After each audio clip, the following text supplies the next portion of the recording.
Anastasia. So, since I first met Anastasia, and as we can see here, one thing that is like super striking is how complex of a person she is. She's not this kind of like simple, boring person as many people are telling I am. And so I've been I was trying to understand how to be like this, and recently I find the answer, which the complexity of Anastasia emerges through a self-organization system. So the little reminder for the one who may need it, self-organization is how simple rules can interact together to lead to the emergence of a complex outcome. And this is exactly what we have here. And you may be surprised there are only 4 rules that are necessary to lead to the emergence of Anastasia. The first one is that she went to Princeton for undergrad. This is probably something that you know because you cannot talk with her for more than 2 minutes without her mentioning. So and she's very proud about it. As you can see, this very arrogant face, holding the Princeton diploma. And she has her little tricks to make us remember that she went to Princeton. So for example, this was in class. She always puts her jacket so we can see that she went to Princeton. There is a second rule, which is that she loves karaoke. Way too much to my taste. And it's something that started very early on, and unfortunately that is still of interest today. I didn't put the sound I was doing with this video to ensure that your ears will still be functioning for the video. There is a third rule that is important into explaining Anastasia, is that she is super competitive. So the pictures here were not shown because the person who sent me this screenshot was not allowed to, and so I want to keep this person anonymous so I don't interfere with Gigi and Anastasia friendship. Well, she's very competitive about everything. So for example, this is just an example about going to the gym. So a bunch of us likes to go to the gym just to relax, enjoy. No, she will make it to bed. So whenever she goes, I don't know exactly the details of the bed, but whenever she goes to the gym, she will send a picture I went to the gym. And the last rule, which is probably the most important one, is face separation. So Anastasia is crazy about face separation, and there are few true stories, that I will show to illustrate these concepts. So a few months ago, I think. She was feeling a little bit sad, and so she went to see her doctor, and the doctor asked her, maybe do you have some problems with separation from your parents now that she's living in the U.S. But she quickly answered that the only separation was face separation. Another story from one of her friends from undergrad who told me that. It's one day this friend was very sad, as we can see in the picture here, and Anastasia is a good friend because she's a very good friend, and she was I need to cheer her up a little bit. But the only thing she found to cheer her up was to tell her about how face separation is amazing. And the last little story that explains how crazy she is about face separation.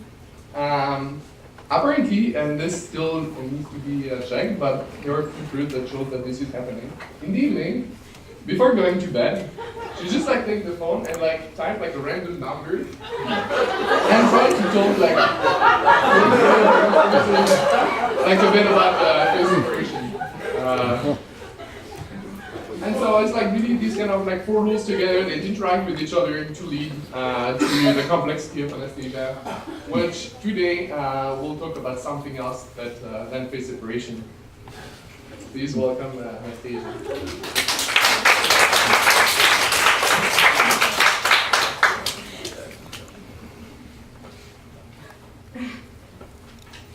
Yeah, in all fairness, he did warn me.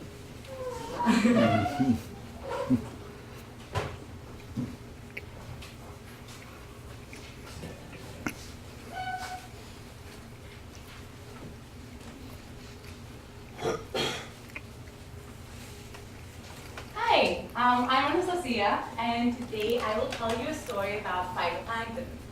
And because names are important, and as many of you already know, I'm from Greece, I will start with a bit of etymology. So phytoplankton derives from two words, phyto, which means plant, and planktos, which means drifter or wanderer. Now the first part is easy. They were named after plants because those microorganisms are photosynthesizing. But why on earth would we name these tiny, tiny organisms living at sea drifters? The answer is that from the very beginning, when they were discovered, people thought that phytoplankton were nothing more than passive victims at the mercy of the elements of nature. Well, I'm here today to tell you the extraordinary tale of how phytoplankton defy that view and actively respond to the environment that wants to kill them.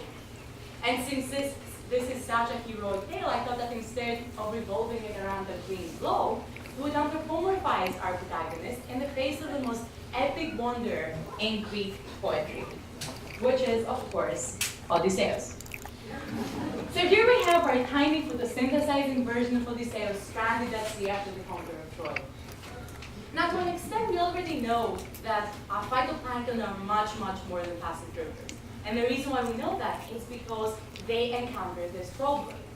You see, as they live at sea, we said they're photosynthesizing organisms, right? Which means that they need sunlight to survive.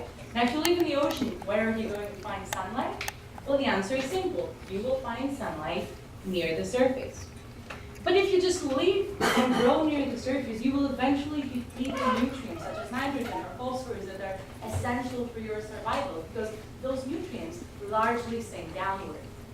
Now, thankfully for our story, Odysseus, like some species of phytoplankton that have flagella, had this extraordinary ability, which is they can swim. So he comes up with this clever plan. He says, every morning at sunrise, I will swim up to the surface to bask in the sunlight and photosynthesize my food. And then every night, when night falls, I will swim back down towards the depths of the ocean so that I can get the nutrients that I need to survive. Now, this is a very clever solution to a problem. Unfortunately, as we all should remember, Odysseus' journey through Ithaca is full of imminent and unpredictable dangers. Now, why on earth Odysseus wanted to go to the middle of nowhere, New York, is one of the great answers of Greek mythology. Maybe Megan can help us figure that one out. But the point is, he wants to go back to Ithaca, and that journey is full of dangers, very much like the journey of phytoplankton up and down in the ocean is full of dangers. And one of the worst dangers that he encounters is Charybdis. Now, for those of you who don't know, Charybdis is a sea monster that opens up her mouth and creates a giant whirlpool that threatens to suck everybody in. And the reason why this is dangerous is because of the turbulence it creates. Now, try to imagine Odysseus and his mates in that giant sinkhole. They get thrown around, bit against each other, bit against the rocks, they're bruised, bleeding, stressed, and you might not think that that really applies to phytoplankton, but it really does. When phytoplankton encounter turbulence, they sustain mechanical damage to their flagella and cell bodies, they have impaired organelle function, they accumulate oxidative stress. The point is, turbulence is bad, and Odysseus would very much like to avoid it. Now, he is very clever, so he just sits, observes the situation, and he notices that turbulence doesn't affect the entire ocean all at once. In fact, it is not only intermittent in time, but it's also localized to a few meters of the water column at a time. So he thinks, well, there seems to be an easy fix to this. As I'm swimming up, I meet turbulence, I simply turn and go the other way. That would be a great way to avoid this harmful turbulence. Well, the problem with that clever plan is that up until now, there is absolutely no evidence that phytoplankton can do anything in the face of turbulence. To Odysseus' rescue come three gods, Saguta, Carrara, and Solver, across the fabric of space and time reached back to the Strait of Messina to pluck Odysseus and his mates from between the rock and hard place of the situation, run some experiments, prove that they can, in fact, actively respond to turbulence, and then in 2017, publish a paper in Nature to tell the world about it. So here's what they do. They take Odysseus and his mates, and so as not to raise any suspicions, they call them Heterosigma agachibo, after a strain of flagellated phytoplankton. Now, this might seem like a random name to you, but you do in fact know about these guys because they are one of the phytoplankton that are responsible for the so-called red tides. Now, red tides are algal blooms that periodically pop up along the coast, such as in Florida. And we know about them, firstly, because they make the ocean look red, which is kind of cool. And second of all, because sadly, they lead to a lot of dead fish accumulating near the shore. So this is why we know about this, and this is why probably our gaps could get better funding talking about these guys and about our Greek heroes. So we take Odysseus and his mates, we call them Jclub, and we stuff them into a tiny tube. And so if we just leave them there, what they will do is they will follow this daily cycle that we talked about. So in the morning, they're going to swim up, and then at night, they're going to swim back down. But we don't care about what happens when they're just happily swimming up and down their water column, right? We care about what happens when we hit them with turbulence. So how can we simulate that? Well, what we decide to do, we simply flip their tube. We wait a few seconds, we flip their tube again. And this might seem like a very artificial scenario, but in fact, it does resemble the key feature of turbulence at sea, which is the overturning of phytoplankton when they encounter turbulence. So as we are doing this, and as we are flipping them, hopefully not having them fall off our tube, we start to observe something extraordinary, which is that instead of all of them accumulating at the top, like what happens normally, half of them start swimming downward and instead accumulate near the bottom. And this can happen very quickly. It can happen even on 30 flips, and it kind of saturates at 300 flips when the up and down populations are equal in size. Now this is extraordinary because we hadn't seen that before, so we decided to zoom in and try and figure out what happens. And we noticed a few things. First of all, we noticed that the speed at which the upswimming mates go up is the same as the speed at which the downswimming mates go down. And this tells us that the downswimming mates are not just sinking, they're actively changing their direction and they're swimming downwards. The second thing that we notice is if we flip the tube on the horizontal plane, so that would be towards you, outside against the screen, then we don't see this flipping behavior. So that means that this doesn't have to do with the changed water flow because of the flipping, but instead it has to do with reorientations with regards to gravity that only happen when we flip the tube on this plane. So finally, what we decide to do is to simply plot one mate from here, plot one mate from there, and look at them under a microscope, which frankly is how science happens most of the time. And what we see is this. This is what the upswimming mates look like, and this is what the downswimming mates look like. And you should be struck at how different they are. Like, this mate looks like an egg, but he's fairly symmetrical. This mate is all messed up. His chin is way too wide for the top of his head. Their shapes are different. Now, in order to understand what that means, we need to understand some things about the physics of swimming, and specifically about the contributions of a Mr. Roberts, who in the 1970s showed how shape factors into the swimming of phytoplankton. So let's start at the basics, and let's start with Odysseus' raft, on which we're going to put his mates. So this is Odysseus' wooden raft, and as most of us know, wooden rafts float. Now what happens when something floats? There's two forces that are acting on it. One, of course, is weight, that's pulling downwards, and the other one is buoyancy, that's pushing up from the water. So if those two forces are balanced, if they're equal, then the raft will float. But it will not necessarily stay upright, and what do I mean by this? Let's say I take two of these mates and put them over on this side. Now the overall weight is still going to be the same. So according to our principle, the raft should still float. But now what will happen is instead of weight acting on this yellow dot, which is the center of buoyancy, it is displaced. And it is now acting on this blue dot. So let's see what happens if I push here. You'll see that the raft will rotate. And it will rotate until such a time as the force of weight passes through the center of buoyancy. It essentially is creating a rotating force around the center of buoyancy if our subject is not uniformly dense. Now, what is the main difference between this and Odysseus or swimming phytoplankton? Well, the main difference is that unlike a raft, humans don't float, humans sink. And the reason for that is that we are denser than water. So essentially, if Odysseus just stands there, like our raft did, that we're still going to have the same two forces acting on him, But because the force of buoyancy is equal to the weight of the water that would be taking up his place if he weren't there, if he's denser than water, that means that the gravitational force pulling him down is going to be greater than the force of buoyancy that's pushing him up. So if he just stands there, what will happen is he's going to sink. And that's not what we want. Now, as we said before, Odysseus and our flagellated phytoplankton have this ability, which is that they can swim. So let's see what happens once you start swimming. You suddenly get another two forces acting on you. The first force is thrust. So thrust is simply the propulsive force from your legs pushing you forward. And the thing to note here, which is more or less true for humans, definitely true for phytoplankton, is your legs or flagella can change your direction. Once you're faced away, they're going to flop behind you, they're going to propel you forward. So if Odysseus is headed this way, he's going to swim this way. If he's headed this way, he's going to swim this way. He's like by himself, that his propulsive force is not going to be able to change his direction. And once he is moving a direction, then we're going to get another force acting on him, which is the resistance of the water to his movement. And that's called drag. And drag is going to be resisting his direction of motion.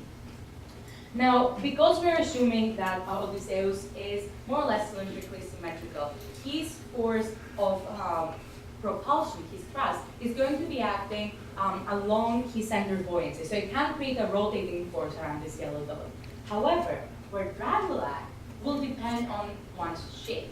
So depending on the shape, in principle, drag can also create a rotating force that will rotate our object even if our object is uniformly dense.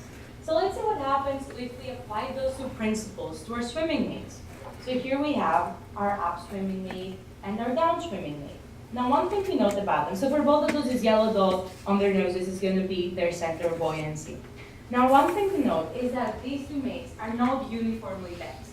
And the reason for that is that their brain is not right behind their nose, it's actually higher up in their head, in the same way that for phytoplankton, their nucleus is not at the center, it's actually a bit higher up. So that creates a non-uniform density, and that means that, as we saw before in the case of the raft, their weight is not going to be acting on their center of buoyancy. Instead, it will be acting on these blue dots. So what happens if you pull on these blue dots? The mates will tend to be oriented head down. But, as we said before, drag can also create a rotating force. And it can do so if the shape is not symmetrical. And as you can very well see for this mate, the shape isn't not symmetrical. So for him, his drag will be acting on this green dot. And remember that drag is opposing direction of motion. So if you're swimming that way, drag is going to be pulling over here. If you're swimming that way, it's going to be pulling over here. The point is that this drag will tend to orient him head up around the center of buoyancy. And because this is essentially a tug of war between these two forces that will determine the ultimate direction of the swimming mates, and because in this specific case, drag is acting higher up than weight is, that means that this will be a bigger rotating force, and ultimately this mate will be oriented head up. So hence he will be swimming head up. Now what happens in the case of the mate that we have on the right? Again, he's not uniformly dense. So again, gravity will tend to orient him head down. But because this one is in fact symmetrical, that means that his drag will in fact be operating on his center of buoyancy. So it can create a rotating force around that center, and it can counteract the top heaviness. So this mate will be oriented head down and will therefore be swimming down. Now, what's extraordinary about this is that the difference between those two mates is at the order of 1 micron. That's enough to change their stability from swimming up to swimming down. And even though this is amazing in and of itself, that's not actually something new. I told you this comes from a paper in the 1970s. We've known for a while that phytoplankton are able to swim up and down because, as I told you before, they follow this daily migration. In order for them to go up and down according to the light conditions, that inherently implies an ability for them to swim up and to swim down when they wish to do so. What is new and exciting about this paper, and what we didn't know before, is that now phytoplankton can do this in response to turbulence. And they can do it at timescales that are quick enough to avoid turbulence. Now this is very clever and a great solution to a problem, but there's something that should be bothering you about what I just described. and it's the following. When I was describing the experiment before, I said that only half of the mates switch to swimming downwards, whereas the other half keeps swimming up. Why is this problematic? Well, we've already established that turbulence is really bad for you, right? And we've established that you have DOT from the laws of physics and biology that when you encounter turbulence, you can simply turn the other way. So why wouldn't all of them turn? Well, the first thing we might wonder is whether or not the downswimmers have an inherent advantage. And they do. And the reason for that is that this split can happen in monoclonal populations, which means there's not a genetic difference. The reorientation time skills for the downswimmers are highly variable. And finally, if we take the children of the downswimmers, they will have the outward stability that their ancestors originally had. So there doesn't seem to be anything special about them. It seems to be that all of them could potentially have flipped, but only half of them do. So that leads us to a model in which we have our mates swimming upwards, they encounter turbulence, and what they do is they flip a coin. And depending on what the coin toss tells them, they will either keep swimming up or they will start swimming down. And now there's a couple of questions that we can ask about this model. First of all, we might wonder, how can these tiny, tiny microorganisms perceive of reorientations with regards to gravity at the face of the thermal noise that they encounter because of their size? Even once we figured out how they can perceive this reorientation, we might wonder what the molecular mechanism is for their shape change, because we really don't know at this point how they change their shape. We might also wonder whether or not, what is the persistence time scale of that shape change? Do they just flip and then permanently stay flipped for the rest of their lives? Does it wear off at some point? Or will they be flipped until they encounter turbulence again, at which point they will toss another coin? And finally, we have this big question of how does this fit into the grander scheme of their daily migration? Because remember, it's morning. This mate should all be swimming upwards to get to the sunlight, and instead now they're swimming downwards. Is their entire cycle just going to be off base for the rest of their lives, or are they able to somehow recover? Nonetheless, those questions notwithstanding, we might have an indication as to why it might be a good idea that they split in two. And it's this. As I said before, these mates are not just in the face of danger. They're between a rock and a hard place. Because up ahead there's turbulence, which is bad for them, but behind the turbulence there's sunlight, which is essential for them. So basically, if they switch to going back, they will be avoiding turbulence, but they're giving up sunlight. So what Odysseus does is he notices that turbulence is very unpredictable. We don't know when it will hit, and we don't know how bad it will be. So that's why he decides to gamble. So he decides to send half of his mates back so that he knows they're giving up sunlight, but at least they will be in safe waters, whereas the other half he sends charging through in case they're able to make it through turbulence, reach sunlight, and grow. So this is resembling a peg hedging strategy that we see in many populations. And it could be a way for phytoplankton to optimize the overall survival of the population. And one question that's interesting in this is, why do they split in 50-50? Why is that the optimal solution that nature has given? And can we possibly find mutants that will be splitting 40-60 or 30-70? Now those are questions that we can definitely explore. But for now, and since any good story coming to an end must have morals from us to learn from, what I want you to keep from this though is, first of all, that phytoplankton can actively change their swimming direction when they meet turbulence by changing their shape. And secondly, that they do that by splitting in 50-50, so that half of them give up sunlight for the benefit of safe waters, and the other half risk turbulence for the benefit of reaching sunlight. And with that, I would like to thank the people that helped me through the journey in the vast and endless sea of literature and phytoplankton swimming, especially my coaches, Ariel, Andrew, and Chris. And I would like to thank all of you for listening to my talk. Yes.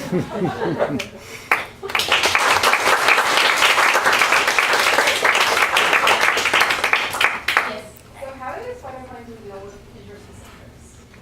Sorry, could you repeat that? How do they deal with idiosyncrasies, like phytoplankton from different species of phytoplankton or whatever they encounter? Right. So what do you mean by how do they deal with this? So does that like interrupt the migration at all? Or? Right, so that's a very good question, because I didn't really talk about this, but the classical model of how phytoplankton deal with turbulence is that they're simply succeeded by other species. So the idea is that turbulence is really bad for modal phytoplankton, like the ones we've been looking at, but it can actually be beneficial for non-modal phytoplankton because it redistributes the nutrients. So the classical model says that once the environment changes and there's turbulence, these guys are simply going to go away and non-modal species will take their place. But that doesn't take into account this new evidence that they can actually respond to it. Yes. So in the experiment where they have like the tube rotating, it's like a continuous movement, right? So it's not continuous. They rotate, they wait for an amount of seconds. So the rotation is really quick. It's 3 seconds, and then they have a small period of rest. But then it's like at the same time, one or the other. Like they will rotate, Yes. and then wait at the same time. Yeah.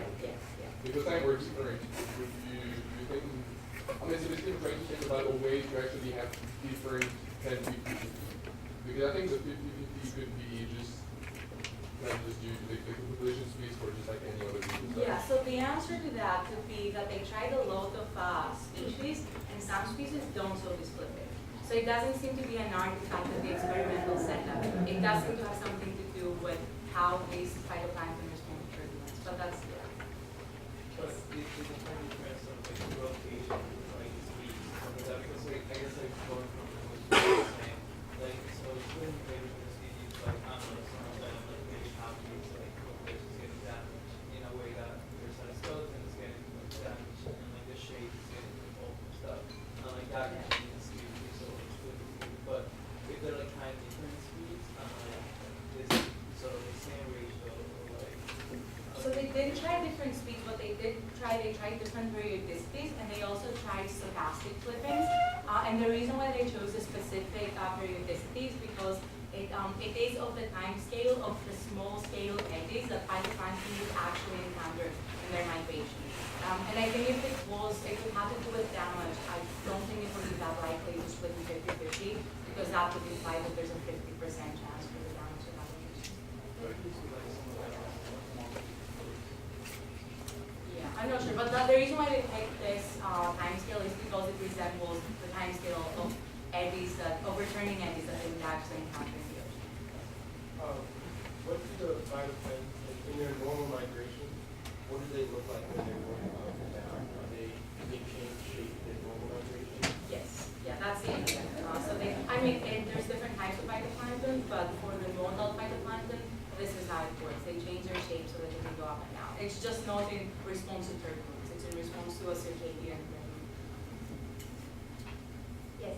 So what's the average radius of these plankton? And so because for E. coli, because they were so small, so the random walk and like rotational rotational like random walk really dominant, so they can't really reorient themselves, but they just choose to pre-run and tumble based on like how they're oriented by this randomness. So I was wondering if that's also the case with you, like, do they actually like can they reorient themselves to the direction they want to go, or Right, so to answer your first question, in terms of the size, they're around 10 microns big.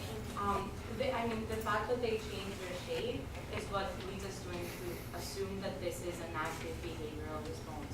Because it's not that they're just getting reoriented, it's that the shape itself is sufficient, like even that 1 micron difference, it's sufficient to cause the stability to shift to downwards.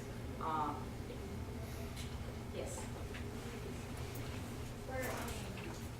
Especially when the animals are narcotic from the surface, like when they let it down, how do they know what direction this is? Well, that's a question, right? We don't actually know because they're so small. So for larger photists, there's mechanosensing ion channels that can actually perceive of the gravity pull of the cytoplasm, so they can understand which way is down. We don't know how these guys do it because they're so small, and that's one of the things that would be interesting to look at. Yeah, yes.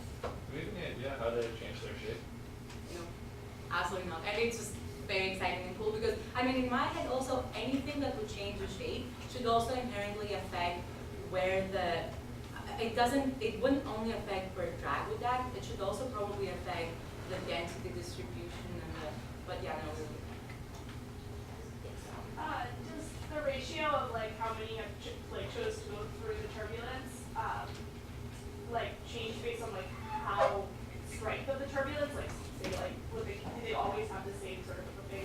ratio, or did you like wait a couple seconds, or did they like start doing it?